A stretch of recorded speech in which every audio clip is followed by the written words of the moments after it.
Sebastian, it's been a pleasure for Leah, your teacher, and me to have worked with you in preparation for your bar mitzvah. We have both been impressed by your enthusiasm and dedication to working hard, learning your parashah, and the Erev Shabbat service which you led last night. And as I said to you this week, I was deeply moved by your Devar Torah, in which you described the transition you experienced joining Rimon, becoming, as you said, a full-on Jew, and the realization that you are part of this community. A bar mitzvah, you said, is a way of embracing God and faith, and how true that is. There is always something significant and special when we read this week's parashah, Kedoshim. As you know and may have seen when we open the Torah, it lies at the very heart of the Torah, in the middle of the 5 books of Moses, and at the very heart of that book.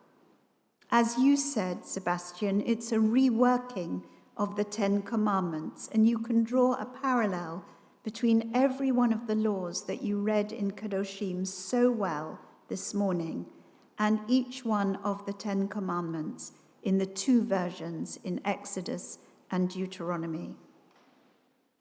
Now, in a year when there is no leap month, because the Hebrew calendar deals in much bigger units than in our Gregorian calendar, and you have a leap month every few years, Adar Sheni, which is required to lengthen the year in order to keep the festivals in their due seasons. Some parashiot, some Torah portions, are doubled, and this year Kedoshim is doubled with the previous parashah, Acharey-Mot. And you made mention of that at the end in your Devar Torah, Sebastian, when you alluded to the context of your verses. It's an important coupling, and I want to reflect on the themes, or some of the themes, of these 2 parashiot, and what we can learn from the fact that they stand next to each other in the Torah. Acharey-Mot means after the death of, and it refers to an episode 6 chapters earlier, when the 2 sons of Aaron, Nadav and Avihu, come too close to God, enter the sanctuary, and lose their lives in a conflagration. These opening words remind us of this grievous tragedy in Aaron's family. It comes at a moment of terrifying disruption, and the theme of disruption and the violence of their death will continue in Acharey-Mot. Kedoshim, your parashah that you just read from, means holy, and that word is taken from the opening verses, Kedoshim tihiyu ki kadosh ani Adonai Elohechem. You shall be holy, for I, the Eternal One, your God, am holy. And this seems to represent a complete contrast to what has gone before. Holiness, as I said earlier in the Hebrew Bible, is not a state of being. We are not required to abstain from all things in life, to live an ascetic life, but to embrace life, to embrace love of all that is good. Holiness is about action, about observing moral law and rituals that enhance our Jewish life. Chapter 18 of Leviticus presages that requirement to live by the laws. Ushmartem et chukotai v'chai bahem ani Adonai. You shall keep my laws and my rules and live by them. And the Talmud, in its commentary to this verse, adds, this teaches that one should live by God's mitzvot and not die by them, thereby serving as a source for halakha, that one may violate a prohibition in order to save a life. Although these two parashiot stand next to each other in the Torah, their contents could not be more different. Acharey-Mot is the locus classicus for the biblical observance of Yom Kippur, and the ritual in biblical times of taking 2 he-goats and placing lots on them both, one marked as a sacrifice to God and the other marked for Azazel, possibly the name of the wilderness beyond the boundaries of settled life that may have originated as the name of a demon. This goat becomes the scapegoat of Israel's sins, conveying the chaotic, disordered aspects of human life out into the desert. In the Mishnah in rabbinic literature, the goat who is left to wander in the wilderness in the Torah is pushed off a cliff until, as the Mishnah describes, it is torn from limb to limb. Acharey-Mot, it seems to me, is about violence, impurity, disorder, disintegration. It's about human evil and destruction, and about the disruption that occurs in life, war and conflict, hunger and death, hardness of heart, pessimism, pollution, lawlessness, and dishonesty. Kedoshim, as we have just heard, is the opposite in this binary order of things. It's about life and love, purity and righteousness, optimism and compassion, justice and truth. It lies at the heart of the Torah because it represents the wholesome, prophetic, and ethical values on which Judaism is based.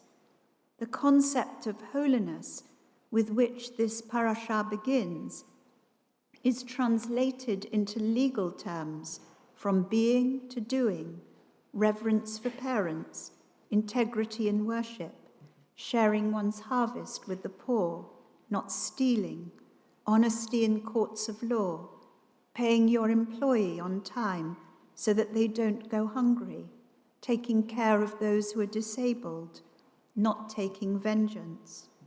And some of these laws are about our intentions and emotions, being careful that they do not spill into action or words.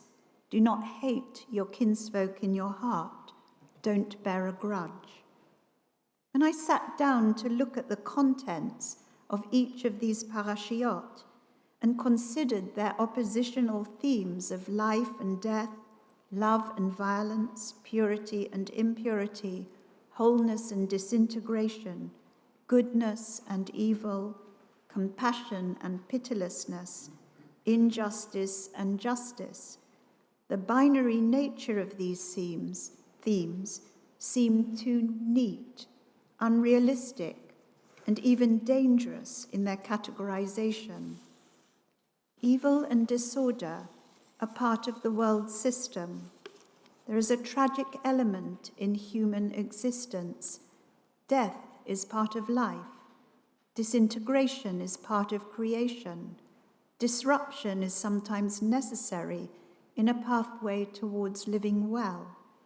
These are not clear binary categories of existence. Human life is fraught with the tension of both, and we embody the aspiration for holiness and goodness as much as we embody the complexities of wrongdoing and disorder. Becoming a kingdom of priests and a holy nation, as God says at Mount Sinai, is this aspiration towards an ethical life. It is a personal journey that urges us to overcome our impatience and shortcomings, the things that get under our skin and make us angry and frustrated. But it is also what seems impossible at the moment, a much more challenging task of changing a disordered and chaotic world. It is what Marge Piercy, in her revisioning of the commandments to love God and love our neighbor as ourselves, sees as our potential for holiness.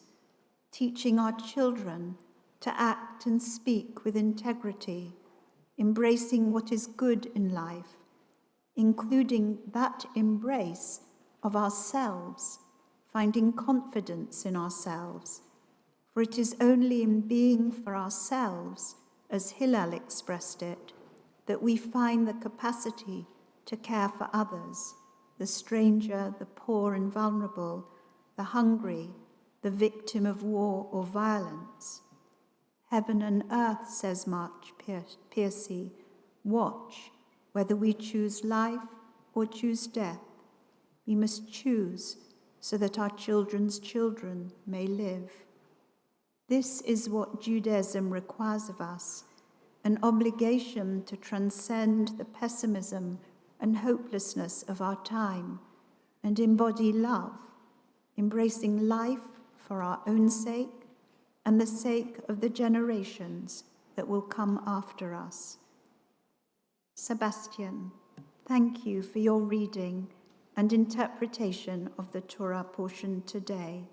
You did so beautifully. Thank you for joining the LJS together with your father David. You bring into this community your creativity, your enjoyment of reading and creative writing, a passion for movies, and your experimentation with screenwriting. You also bring your warm and loving personality, your friendliness, and a curiosity about life. I hope you will continue your Jewish learning together with your peers and participate in our Kabbalat Torah program. Being a Jew today requires knowledge, faith, as you said, commitment, sensitivity towards others, and a belief in the prophetic values of which your parasha speaks. Community is vital for all of us. Without it, we are alone. Being part of it offers companionship, and in a bewildering world, a moral compass by which we can live well. Amen.